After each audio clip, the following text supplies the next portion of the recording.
जो घरों में इस्तेमाल होने वाला गैस सिलेंडर है उसका 50 रुपये बढ़ गया,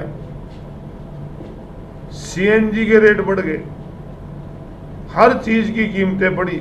और डीजल और पेट्रोल के रेट अगर बढ़ेंगे उसका असर हर चीज़ पे पड़ता है, ट्रांसपोर्टेशन के रेट बढ़ जाते हैं। तो ये सरकार जो है पूरी तरह से महंगाई रोकने में विफल हुई है।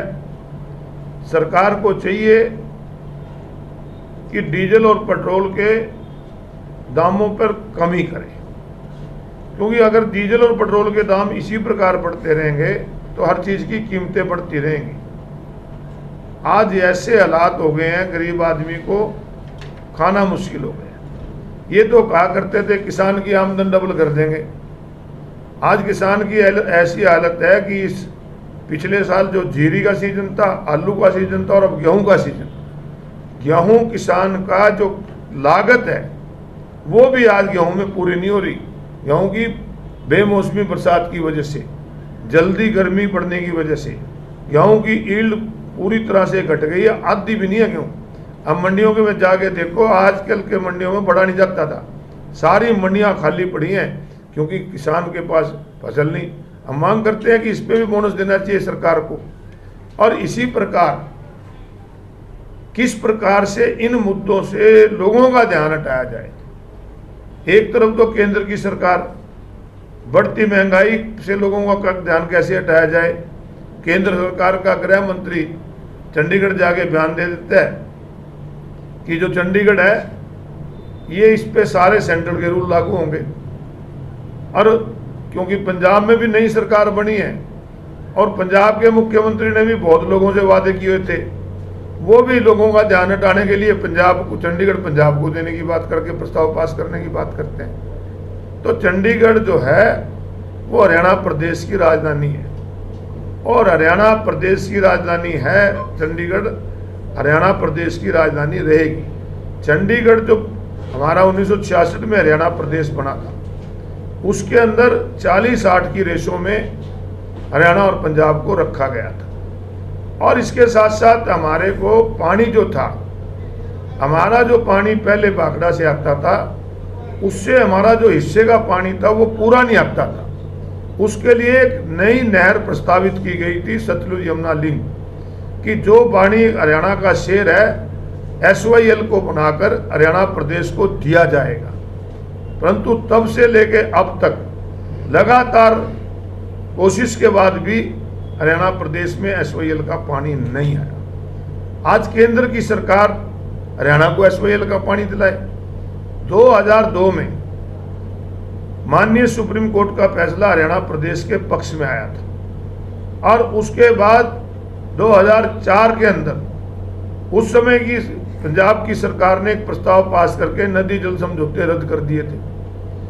और उसके बाद 10 नवंबर 2016 को माननीय सुप्रीम कोर्ट ने पंजाब विधानसभा द्वारा जो प्रस्ताव था उसको निरस्त कर दिया था। हरियाणा को और केंद्र को कहा था कि नहर बनाए, परंतु हरियाणा प्रदेश का कमजोर मुख्यमंत्री जो हरियाणा प्रदेश की हितों की रक्षा नहीं कर पा रहा, जो बेरोजगारी को नहीं रोक पा रहा, जो भ्रष्टाचार को नहीं रोक पा रहा, उसकी पैरवाई करने की बजाय आज लोगों को बहकाने के लिए कहते हैं कि चंडीगढ़ हमारा, जब उन्होंने प्रस्ताव पास कर दिया।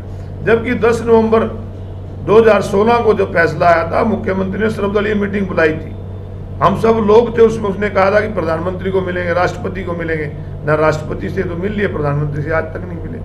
तो आज इस प्रकार से लोगों का ध्यान कैसे बढ़ती महंगाई से हटाया जाए, इन मुद्दों को छेड़ते हैं। चंडीगढ़ का मुद्दा जहां तक है, हरियाणा प्रदेश को जब चंडीगढ़ पंजाब को देने की बात आई थी, हिंदी भाषी 107 गांव अबोर फाजिलका के हरियाणा को देने की बात आई थी, वो इशू आज तक वहीं पड़ा है। हम तो अपनी राजधानी बना लेंगे, हमें 107 गांव भी दें, चंडीगढ़ को राजधानी बनाने के लिए पैसा भी दे दें, परंतु क्योंकि करना कुछ नहीं, लोगों का ध्यान कैसे बांटा जाए, ये इश्यू सरकार के उठाते हैं।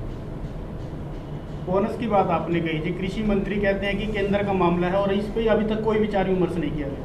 कोई भी प्रदेश की सरकार बोनस दे सकती है, स्पोर्ट प्राइस तय करना ये केंद्र का अधिकार है।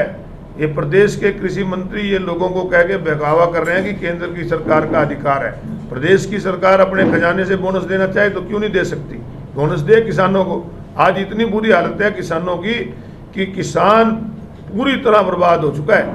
आज कहीं 20 मन गेहूं निकल रही है, कहीं 25 मन गेहूं निकल रही है, इससे ज़्यादा यील्ड ही नहीं आ रही है। जहाँ 25-25 क्विंटल आती थी, आज 25-25 मन गेहूं निकल रही है किसान की। किसान पूरी तरह मारा गया इसमें। अगर बात करें गेहूं खरीद की, तो भरी की भरी गाड़ियां वापस गोदामों से वापस आ रही हैं मंडी में, उनको अधिकारी लेने से इनकार कर रहे हैं, क्या करें? देखिए, ये सरकार, मैंने पहले कहा, किसान विरोधी है। अब दाना अगर पतला पड़ा है, किसान ने पतला करा क्या? ये तो मौसम की मार पड़ी है, तो किसान का तो इसमें कोई कसूर नहीं। सरकार को तो सारी गेहूं खरीदनी चाहिए। वापस क्यों भेज रहे हैं? वापस ही भेज रहे हैं, एक साजिश के तहत भेज रहे हैं। किसान को कैसे परेशान किया जाए? तो पंजाब की गेहूँ हरियाणा में एंट्री बैन कर दी है, तो पंजाब से लगते जिले से हरियाणा गेहूँ, हरियाणा में मंडी में गेहूँ अलाउ नहीं कर रहे। एक तरफ तो ये कहते हैं कि पूरा खुला व्यापार होगा, पूरे देश में हम एक व्यापार कहीं भी अपना किसान बेच सकता है, तो फिर उनकी गेहूँ क्यों रोक रहे हैं? नहीं रोकनी चाहिए। मेवा सिंह सर, देखिए, एक तरफ तो एक मिनट सर, एक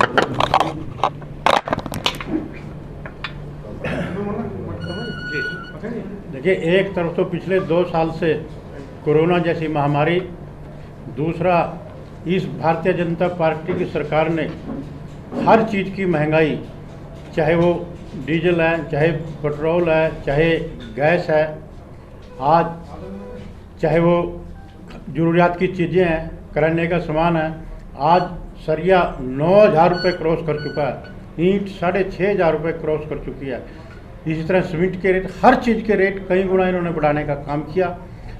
और प्रधानमंत्री एक वायदा किया था 2022 तक किसान की आमदनी को दोगुनी करने का काम करेंगे, लेकिन आज किसान की आमदनी दोगुनी नहीं, उसकी लागत दोगुनी करने का इन्होंने काम किया। आज चाहे यूरिया के रेट हैं, चाहे DAP के रेट हैं, हर चीज़ के इन्होंने रेट बढ़ाने का काम किया। और डीजल के साथ साथ हर किसान की लागत भी उस पर बढ़ती है। और पिछले दिनों बेमौसमी बरसातें, जिस तरह पूरे जनवरी के महीने में कई बरसातें यहाँ पर पड़ी, आज गेहूं का ये हालात है कि 5 क्विंटल से लेकर 12-14 क्विंटल तक एक प्रति एकड़ गेहूं किसान की निकल रही है। इससे इस महंगाई ने इस प्रदेश की जनता की, चाहे वो किसान है, चाहे मजदूर है, चाहे व्यापारी है, कमर तोड़ने का काम किया। दूसरी तरफ सरकार विकास की बात करती है। आज विकास के हालात, आप प्रदेश की क्या कुरुक्षेत्र की सड़कों के हालात देख लो। दूसरा, अस्पतालों में इनके ना डॉक्टर है, ना पैरामेडिकल स्टाफ है। सरकारी कार्यालय जहाँ पर न सरकारी कार्यालयों में कर्मचारी है, आज जहाँ पर 50-50 कर्मचारी काम करते थे, वहाँ पर 10-10 कर्मचारी बैठे हैं। और वो भी काम के प्रेशर की वजह से, कोई BP का मरीज और कोई शुगर का मरीज, परेशानी की वजह से 70 बीमारियाँ उनको चिमट चुकी हैं। इसी तरह से स्कूलों में इनके मास्टर नहीं, कॉलेजों में इनके कोई लेक्चरार नहीं है। आज हरियाणा प्रदेश का नौजवान बच्चा +2 करने के बाद कोई कॉलेज में एडमिशन नहीं ले रहा, कोई B.Ed कॉलेज में एडमिशन नहीं ले रहा, कोई इंजीनियरिंग कॉलेज में एडमिशन नहीं ले रहा। IELTS करके सब विदेश भागना चाह रहे हैं। ये हालात बेरोजगारी की इस प्रदेश की इन्होंने कर दिया। जिस तरह से चौधरी उपेंद्र सिंह हुड्डा जी के राज में यहाँ पर पॉलिटेक्निक बनी थी, ITI बनी थी, इंजीनियरिंग कॉलेज बने थे, आज उन सब को ताले लग चुके हैं। कोई बच्चा उनमें एडमिशन नहीं ले रहा। ये सिर्फ इस सरकार की गलत नीतियों की वजह से, गलत पॉलिसी की वजह से, रोजगार ना देने की वजह से उन सबको ताला लग गया। आज हरियाणा, अगर यही हालात चलते रहे, हरियाणा प्रदेश में कोई भी नौजवान बच्चा ढूंढा नहीं मिलेगा। ये हालात इस प्रदेश ने इस सरकार के करे, तो हम तो यही मांग करते हैं कि कांग्रेस पार्टी की तरफ से कि टैक्स कम करके, वैट कम करके, तेल पे, पेट्रोल पे, डीजल पे, खाद पे, दवाइयों पे और अन्य जरूरत की चीज़ों पे इस जनता को राहत देने का काम करें, ताकि ये जनता अपना गुजर बसर, अपने बच्चों का पालन पोषण कर सके। जहाँ तक ना बात है, वैट की बात हुई है, हरियाणा प्रदेश के अंदर पंजाब से सस्ता डीजल पेट्रोल हुआ करता था, और अब हरियाणा प्रदेश में महंगा है। तो हरियाणा प्रदेश की सरकार को, मैं तो ये कहता हूँ देश की सरकार को, जहाँ सारी चीज़ों पे GST है, तो पेट्रोल और डीजल पे भी GST लगाए, पेट्रोल और डीजल पे GST लगाएं, वैट को ख़त्म करें, भाई ये वैट खत्म करेंगे तो निश्चित रूप से राहत मिलेगी। आज इन्होंने पेट्रोल और डीजल को पैसे कमाने का खजाना समझ लिया कि इससे जितने पैसे लिए जा सकते हैं ले लो। आखिर ये पैसा जाता तो जनता की जेब से ही है। तो महंगाई रोकने का सबसे पहला काम डीजल और पेट्रोल के रेट कम करना है, इससे सब जगह महंगाई बढ़ती है। विधायक शैलजा जी की चर्चा है, इस्तीफा देने की बातें आ रही हैं उनकी, तो उससे कांग्रेस ये सोशल मीडिया की खबर थी, कोई सच्चाई नहीं है।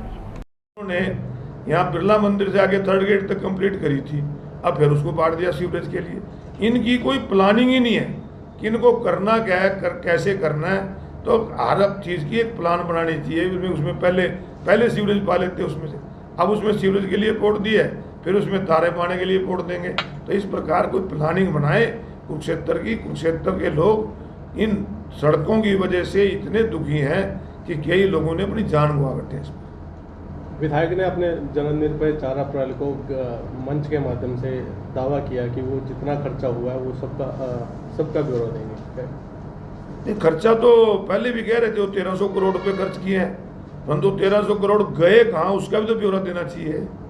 कहाँ गए पैसे? वो 1300 करोड़ रुपए तो अगर कुरुक्षेत्र में लगे होते तो सोने की इंटा की सड़क भी बनवा लेते पैसे, परंतु गया कहाँ पैसा? हिसाब तो उस चीज़ का है। नगर परिषद में 18-20 साल तक ये खुद चेयरमैन रहे और आज भी गलियों का उद्घाटन कर रहे हैं, तो गलियां फिर बनी क्यों नहीं? कहाँ गया पैसा? वो उसकी जिम्मेवारी कौन है? जिम्मेवारी भी अगर ब्यौरा देने हैं तो जिम्मेवारी भी फिक्स करें, चाहे अपनी करें या अधिकारियों की करें। आज भ्रष्टाचार इतना बढ़ रहा है, उसकी जिम्मेवारी कौन फिक्स करेगा? आज नाम को जो कहते हैं दीनदयाल उपाध्याय के नाम पर हम गरीब कॉलोनियाँ काट रहे हैं और उसमें एक गज पे 20-20 हज़ार रुपये का प्रॉफिट ले रहे हैं पर गज का। तो ये गरीब आदमियों के लिए कहाँ से होगी? हर चीज़ का हिसाब देना चाहिए, कहाँ गया पैसा उसका हिसाब जरूर देना चाहिए लोगों। जज्बा नेता ने निजी स्कूलों में विधायक और परिवार की दखलअंदाजी दिखाई है, क्या कहेंगे उसमें? उन्होंने लगाया आरोप, MLA को इसके बारे में बताना चाहिए कि एक पब्लिक मैन के ऊपर उन्हीं की सहयोगी पार्टी का नेता जो चुनाव भी लड़ा जिसने उन्हें आरोप लाया और उसको अपना स्पष्टीकरण देना चाहिए, तो उसी दिन देना चाहिए था। इसका मतलब ये है कि उसके आरोप सही है, अगर वो नहीं बोल रहे तो उसने आरोप सही लगाया तो इनको इस्तीफा देना चाहिए। लोगों का पैसा लूट के अपने घर बढ़ लग दे।